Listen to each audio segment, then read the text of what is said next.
ಎಲ್ರಿಗೂ, ಹೇಗಿದ್ದೀರಿ? ಇವತ್ತೊಂದು ಸ್ಪೆಷಲ್ ಚಿಕನ್ ರೆಸಿಪಿ ಮಾಡುವ, ಚಿಕನ್ ಬಫತ್ ಅಂತ. ತುಂಬ ಸಿಂಪಲ್, ತುಂಬ ಬೇಗನೆ ಆಗೋಗ್ತದೆ. ಹಾಗೆಯೇ ರುಚಿ ಅಂತೂ ಹೇಳಲಿಕ್ಕಾಗೋದಿಲ್ಲ, ಅಷ್ಟೊಂದು ಸೂಪರ್ ಆಗಿರ್ತದೆ. ಬನ್ನಿ ಸ್ಟಾರ್ಟ್ ಮಾಡುವ ಇವತ್ತಿನ ರೆಸಿಪಿ.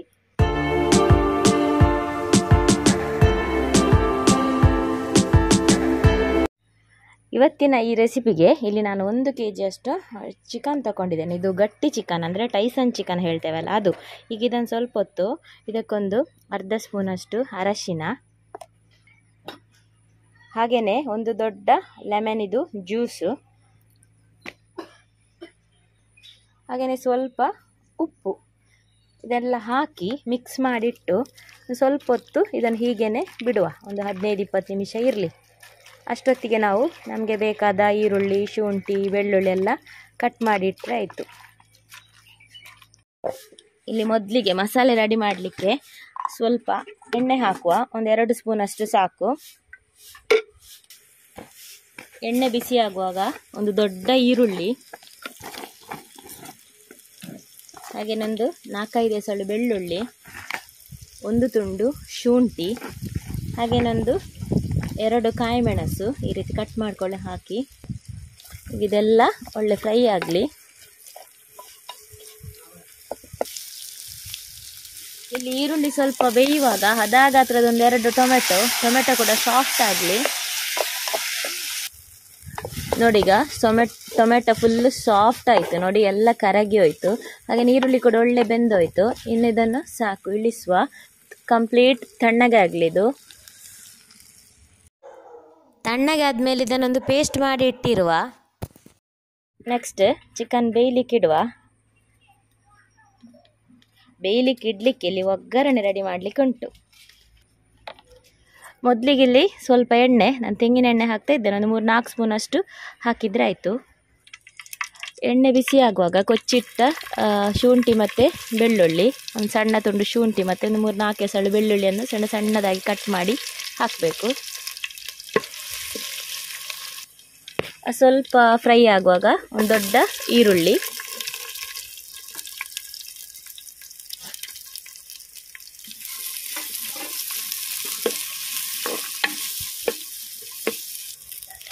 ಈರುಳ್ಳಿ ಈ ರೀತಿ ಕೆಂಪಾಗಿ ಫ್ರೈ ಆದಮೇಲೆ ನೋಡಿ, ಬಫತ್ ಪೌಡರ್ ಉಂಟಲ್ಲ, ಕಂಪನಿ ಯಾವುದಾಗ್ತದೆ ಆದರೆ ಬಫತ್ ಪುಡಿಯೇ ತಗೊಳ್ಳಿ. 1 kgಗೆ 2 ಪ್ಯಾಕೆಟ್ ಪುಡಿ ಬೇಕು. 10 ರೂಪಾಯಿದು ಪ್ಯಾಕೆಟ್ ಇದು.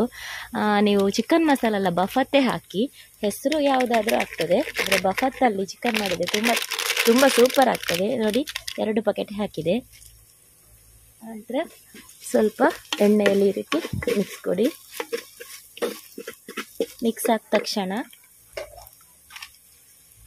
ಮ್ಯಾರಿನೇಟ್ ಮಾಡಿಟ್ಟಂಥ ಚಿಕನನ್ನು ಆ್ಯಡ್ ಮಾಡಿ.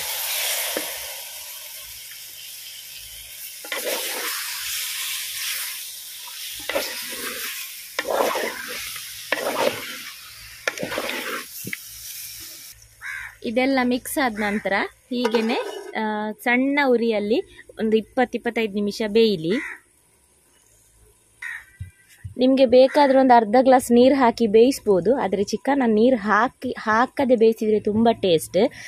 ಮತ್ತು ಲೋ ಫ್ಲೇಮಲ್ಲಿ ಬೇಯಿಸಬೇಕು, ನೀರು ಹಾಕದಿದ್ದರೆ. ನೀವು ನೀರು ಹಾಕಿದರೆ ಸ್ವಲ್ಪ ಹೈ ಫ್ಲೇಮಲ್ಲಿ ಬೇಯಿಸ್ಬೋದು. ನೋಡಿ, ನಾನು ನೀರು ಹಾಕದೆ ಬೇಯಿಸ್ತಾ ಇದ್ದೇನೆ. ಈಗ ನೋಡಿ, ನಾನು 25 ನಿಮಿಷದ ನಂತರ ಚೆಕ್ ಮಾಡುವಾಗ ನೀರು ಡ್ರೈ ಆಗ್ತಾ ಬಂದಿದೆ. ಸ್ವಲ್ಪ ಮೊದಲು ನೋಡುವಾಗ ನೀರು ಬಿಟ್ಟಿತ್ತು, ಈಗ ಒಳ್ಳೆ ಬೆಂದಿದೆ. ಒಂದು ಪೀಸ್ ತಿಂದು ಕೂಡ ನೋಡಿದೆ. ಹಾಗೆಯೇ ಇಷ್ಟೇ ಸಾಕಾದರೆ ನಿಮಗೆ ಇಷ್ಟೇ ಸಾಕು, ಇದು ಸೂಪರ್ ಆಗ್ತದೆ ಆಯಿತಾ, ತುಂಬ ಸೂಪರ್ ಆಗ್ತದೆ. ಈಗ ನಮಗೆ ಬೇಕಾದರೆ ಇದು ಆಪ್ಷನಲ್, ನಾನು ನಿಮಗೆ ತೋರಿಸಿದ್ದೇನಲ್ವ, ಈರುಳ್ಳಿ ಟೊಮೆಟೊ ಎಲ್ಲ ಫ್ರೈ ಮಾಡಿದ್ದಂಥ ಪೇಸ್ಟ್, ಅದನ್ನು ಆ್ಯಡ್ ಮಾಡಿದರೆ ಆಯಿತು. ಇದು ಕಂಪ್ಲೀಟ್ ಆಪ್ಷನಲ್.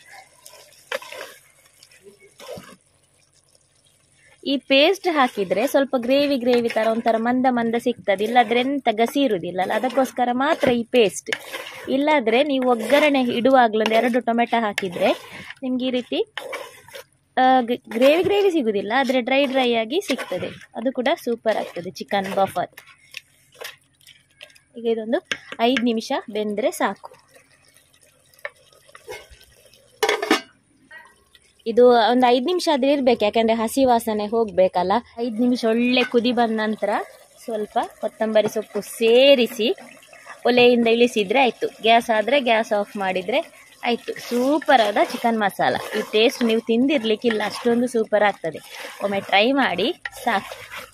ಇನ್ನು ಚಪಾತಿ ಜೊತೆ, ಅನ್ನದ ಜೊತೆ, ಯಾವುದ್ರ ಜೊತೆ ಆದರೂ ಸರ್ವ್ ಮಾಡುವ, ಸಾಕು.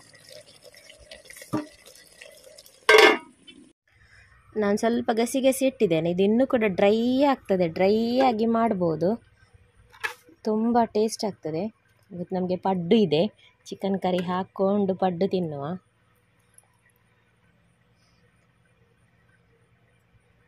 ಇವತ್ತು ನಮಗೆ ಈ ಚಿಕನ್ ರೆಸಿಪಿ ಟೇಸ್ಟ್ ಮಾಡಲಿಕ್ಕೆ ಇದಿದ್ದೆ, ಎಂತ ಗೊತ್ತುಂಟ, ಗುಳಿ ಅಪ್ಪ.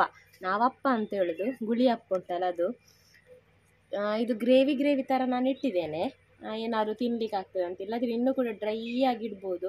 ಒಳ್ಳೆ ಪರಿಮಳ ಬರ್ತಿದೆ. ನಾನು ಹೇಳಿದಾಗ ಇದಕ್ಕೆ ಬಫತ್ ಪೌಡರೇ ಹಾಕಿ, ಚಿಕನ್ ಮಸಾಲ ಹಾಕಬೇಡಿ. ಹಾಗೆಯೇ ಚಿಕನ್ ಕೂಡ ತುಂಬ ಸಾಫ್ಟ್ ಆಗಿದೆ, ತುಂಬ ರುಚಿಯಾಗಿದೆ.